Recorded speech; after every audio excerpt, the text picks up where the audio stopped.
Hello दोस्तों, आप सभी का स्वागत है आपका अपना YouTube channel CK study centre में।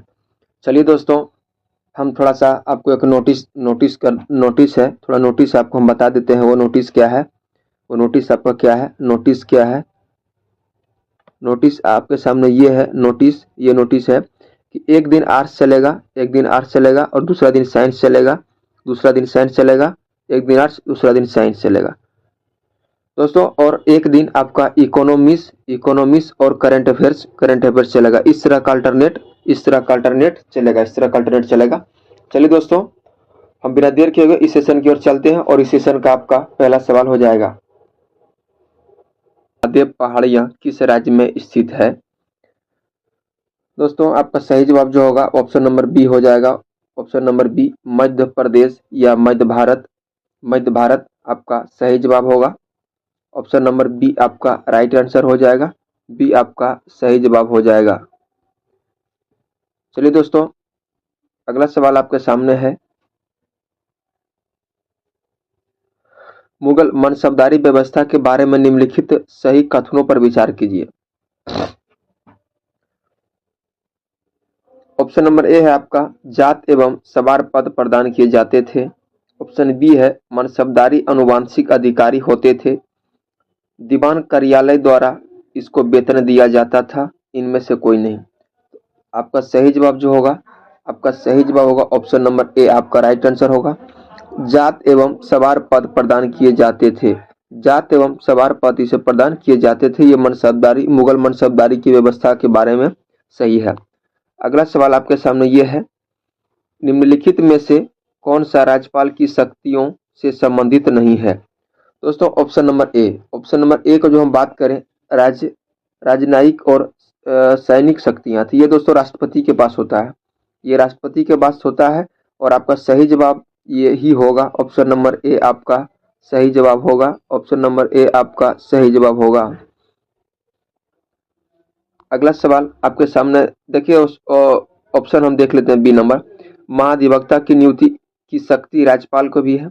दंडों की क्षमा, विलंबन, विराम अथवा परिहार प्रदान करने की शक्ति राज्यपाल को भी है। इनमें से कोई नहीं।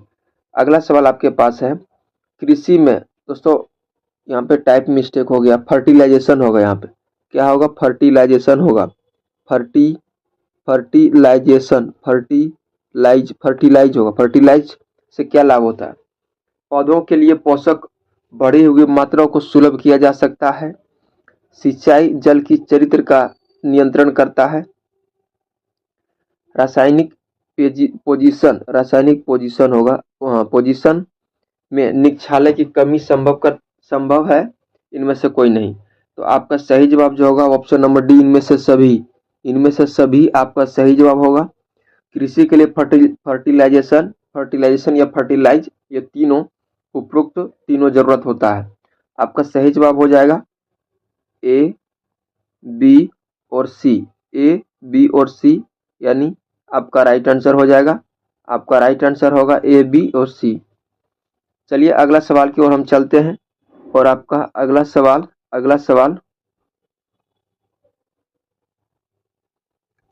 आपके सामने ये रहा। अशोक के संबंध में निम्नलिखित में से कौन सा कथन सत्य है? अशोक के संबंध में निम्नलिखित में से कौन सा कथन सत्य है? ऑप्शन ए है, शासक बनने से पूर्व वह अवंती का राज्यपाल था। सही है दोस्तों, सही है। इसने 273 ईस्वी में सत्ता प्राप्ति किया। ये भी सही है। उसका राजा अभिषेक 269 ईस्वी में हुआ। ये भी सही है। उसने 261 ईस्वी पूर्व में अपना अंतिम युद्ध लड़ा। ये भी सही है। उपरोक्त में से सभी यानी आपका सही जवाब जो होगा उपरोक्त में से सभी यानी ऑल आपका राइट आंसर होगा। अगला सवाल हम चलते हैं। अगला सवाल ये है आपके सामने, निम्नलिखित में से कौन सी पार्टी या संगठन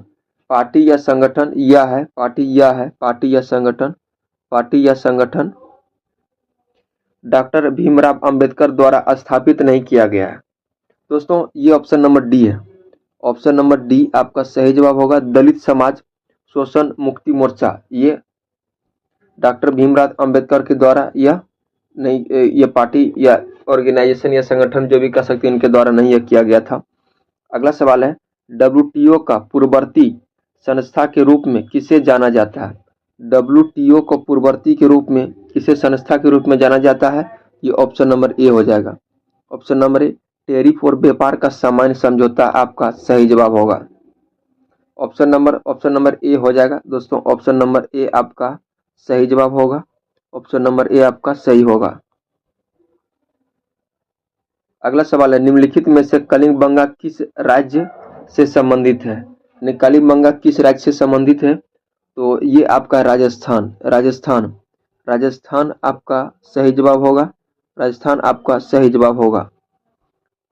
अगला सवाल आपके सामने ये है, भारतीय संविधान का कौन सा अनुच्छेद राष्ट्रपति को जानकारी देने के संबंध में प्रधानमंत्री के कर्तव्य से संबंधित है? तो ये दोस्तों आपका सही जवाब होगा। ऑप्शन नंबर डी 78 आपका सही जवाब होगा। दोस्तों 52 के बारे में अब देख लीजिए। भारत का राष्ट्रपति का चर्चा किया गया है। और 53 संघ की कार्यपालिका शक्ति, इसके बारे में भारत के राष्ट्रपति की चर्चा इसमें है। और 75 थोड़ा हम देख लेते हैं। 75 मंत्रियों के बारे में अन्य उपबंध, 75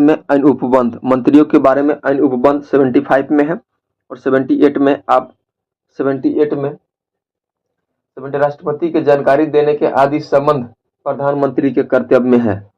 आपका सही जवाब जो होगा ऑप्शन नंबर डी आपका हो जाएगा। अगला सवाल की ओर हम चलते हैं और अगला सवाल आपके सामने ये है, निम्नलिखित में से कैमूर पहाड़ियां भारत के किस राज्य में स्थित है या किस राज्य में आते हैं? तो आपका सही जवाब जो होगा वो बिहार होगा। बिहार आपका सही जवाब होगा। अगला सवाल आपके सामने ये है, निम्नलिखित में से महानदी का उद्भव किस राज्य क्षेत्र के पठार से होता है? आपका सही जवाब जो होगा, आपका सही जवाब हो जाएगा छत्तीसगढ़। ऑप्शन नंबर सी आपका सही जवाब होगा। ऑप्शन नंबर सी आपका सही जवाब होगा। अगला सवाल आपके सामने ये है, निम्नलिखित में से पुंछी आयोग है दोस्तों। पुंछी आयोग का रिपोर्ट किससे संबंधित है? पुंछी आयोग ये है हो जाएगा आपका केंद्र राज्य से संबंध है। ऑप्शन नंबर सी आपका सही जवाब होगा। दोस्तों ये 12 नंबर क्वेश्चन है, टाइप मिस्टेक हो गया है। अगला सवाल आपके सामने ये है, निम्नलिखित में से गोवा शिपयार्ड जलयान निर्माण उद्योग कहाँ स्थित है? इस क्वेश्चन में आपसे पूछा जा रहा है, गोवा शिपयार्ड जलयान जो है वो निम्नलिखित में से कहाँ स्थित है? ये वास्को डिगामा में है। वास्को डिगामा यानी गोवा में ही पड़ता है। गोवा में Vasco da Gama Goa. Option number C आपका जो है सो सही जवाब हो जाएगा। ऑप्शन नंबर सी आपका सही जवाब होगा। चलिए दोस्तों अगला सवाल की ओर हम चलते हैं। अगला सवाल है, अंतर्राष्ट्रीय शांति दिवस कब मनाया जाता है? अंतर्राष्ट्रीय शांति दिवस आपका 21 सितंबर को मनाया जाता है। 21 सितंबर को अंतर्राष्ट्रीय शांति दिवस मनाया जाता है। ऑप्शन नंबर ए आपका सही जवाब होगा। ऑप्शन नंबर ए आपका राइट आंसर हो जाएगा। अगला सवाल आपके सामने यह है, निम्नलिखित में से स्वर्णिम क्रांति किस से संबंधित है? स्वर्णिम क्रांति किससे संबंधित है? दोस्तों ये आपका सही जवाब जो होगा उद्यान से संबंधित है। उद्योग से होगा दोस्तों, उद्यान कृषि। ऑप्शन नंबर बी आपका सही जवाब हो जाएगा। बी आपका राइट आंसर होगा। बी आपका सही जवाब होगा। अगला सवाल आपके सामने यह है, भारतीय संविधान के अंतर्गत निम्नलिखित में से कौन एक भारतीय का मूल अधिकार नहीं है? यानी नहीं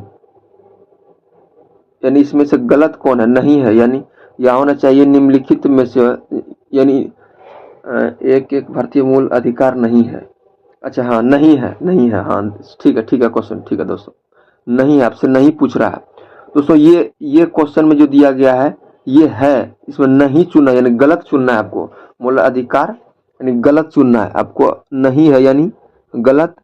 गलत निम्नलिखित में से कौन है? आपको ये बताना है। गलत ये है, अपना शैक्षणिक संस्था बनाने पर प्रतिबंध बनाने पर प्रतिबंध, इसमें जो है गलत जो वो चुनना चाहिए, गलत चुनने के लिए बोल रहा है। कानून के समक्ष समानता यह है, धर्म की स्वतंत्रता ये भी है, भाषण देने की स्वतंत्रता ये भी है, लेकिन अपना शिक्षण संस्था बनाने पर प्रतिबंध ऐसा कुछ नहीं है। ऐसा बनाने का प्रतिबंध नहीं है, यानी अपना शैक्षणिक संस्था बना सकता है, अपना शैक्षणिक संस्था बना सकता है। इस प्रश्न के अनुसार ऑप्शन नंबर डी आपका सही हो जाएगा। चलिए दोस्तों, ऑप्शन नंबर डी आपका सही जवाब होगा। ऑप्शन नंबर डी आपका सही जवाब होगा। अगला सवाल आपके सामने है, निम्नलिखित में से अशोक सम्राट की उपाधि का नाम बताएं। इनका जो है उपाधि, इसका नाम क्या है, प्रियदर्शनी है। प्रियदर्शनी आपका सही जवाब होगा। ऑप्शन नंबर बी आपका सही जवाब होगा। प्रियदर्शनी आपका राइट आंसर होगा। अगला सवाल आपके सामने ये है, राज्य पृथ्वी पर ईश्वर का अवतार है। यह किसका कहना है कि राज्य पृथ्वी पर ईश्वर का अवतार है? यही पूछा जा रहा है। उक्त कथन यानी निम्न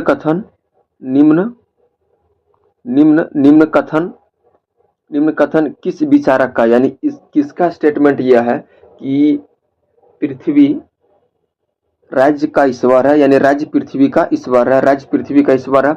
ये हेगेल का कहना है। किनका कहना है? हेगेल का कहना है। ऑप्शन नंबर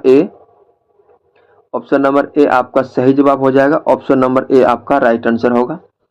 अगला सवाल ये रहा, किस राज्य में सौर ऊर्जा के विकास की सबसे अधिक क्षमता है? यानी निम्नलिखित में से जो राज्य दिया हुआ है सबसे अधिक कैपेसिटी राजस्थान का है। राजस्थान का आपका सही जवाब होगा। राजस्थान आपका सही जवाब हो जाएगा। राजस्थान आपका सही जवाब हो जाएगा। अगला सवाल आपके सामने ये है, मानव की कौन सी क्रिया जलवायु से सबसे अधिक प्रभावित होता है? तो मानव की सबसे जो क्रिया है वो सबसे अधिक, यानी जो क्रिया है वो किससे, यानी जलवायु से निम्नलिखित में से किससे प्रभावित ज्यादा होता है? वो कृषि है। वो क्या है? कृषि है। कृषि। ऑप्शन नंबर ए आपका राइट आंसर होगा। ऑप्शन नंबर ए आपका सही जवाब होगा। अगला सवाल की ओर चलते हैं। अगला सवाल है, निम्नलिखित में से बिहार का कौन सा जिला है जिसमें धात्विक खनिज पाया जाता है? धात्विक खनिज पाया जाता है, तो ये सही है आपका। ये धात्विक खनिज आपका सही है। नवादा में ही पाया जाता है, जम्मू में भी पाया जाता है, नवादा में भी पाया जाता है और मुंगेर में भी पाया जाता है। चलिए दोस्तों, अब जमुई की बात है, थोड़ा हम यहाँ पे बात कर लेते हैं जमुई का। तो दोस्तों हाल ही में यहाँ पे सोना का खान का प्रमाण मिला है, यानी सोना खान का प्रमाण मिला है, जो कि एक सोनो प्रखंड पड़ता है, उसी के अंतर्गत है। सोनो प्रखंड के अंतर्गत ये आता है। सोनो प्रखंड के अंतर्गत ये आता है जमुई।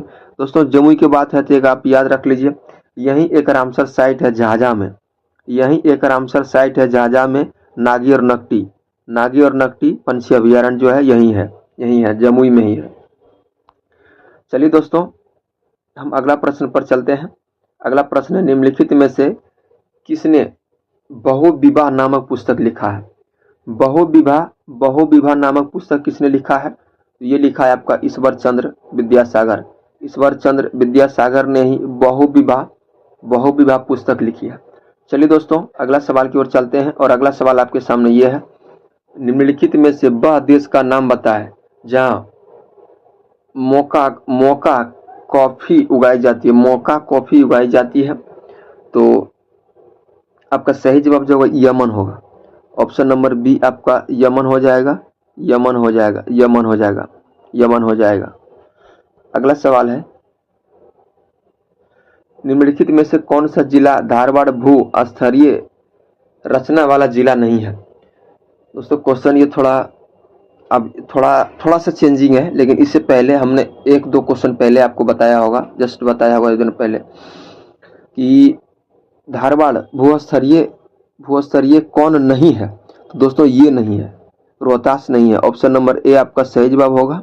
ऑप्शन नंबर ए आपका राइट आंसर हो जाएगा। ए नहीं है दोस्तों, नवादा भी है, जमुई भी है। दोस्तों इसका सही जवाब जो होगा रोहतास हो जाएगा। चलिए दोस्तों, आज हमने 25 क्वेश्चन हमने करा दिया आपको। चलिए दोस्तों, हम सोच रहे हैं कि एक दिन आर्ट्स का पोर्शन रखें और एक दिन साइंस का पोर्शन रखें, एक दिन साइंस का पोर्शन रखें,